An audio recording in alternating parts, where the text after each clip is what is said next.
Details చూద్దాం. BRS పార్టీకి రాజీనామా చేసి కాంగ్రెస్ పార్టీలో చేరాలని భావించిన స్టేషన్ ఘన్పూర్ మాజీ ఎమ్మెల్యే తాటికొండ రాజీకు హస్తం నేతలు హ్యాండ్ ఇస్తున్నారు.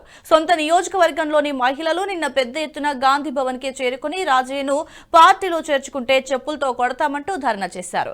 రాజయ్య చేరికకు మొదట్లో ఓకే చెప్పిన రేవంత్ రెడ్డి సొంత పార్టీలో వస్తున్న నిరసనల నేపథ్యంలో వెనక్కి తగ్గినట్టుగా తెలుస్తోంది.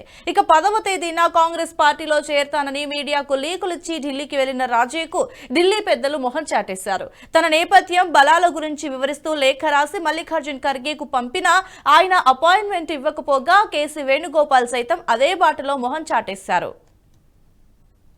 ఈ వీడియో మీకు నచ్చినట్టయితే లైక్ చేయండి, 10 మందికి షేర్ చేయండి. అలాగే కామెంట్ల రూపంలో మీ అభిప్రాయాలను మాతో పంచుకోండి. Nationalist hub group of channels ను సబ్స్క్రైబ్ చేసుకుని తెలుగునాట జాతీయవాద జర్నలిజాన్ని ప్రోత్సహించండి. ఈ వీడియో కింద ఉన్న బెల్ ఐకాన్ పై క్లిక్ చేయడం మర్చిపోవద్దు.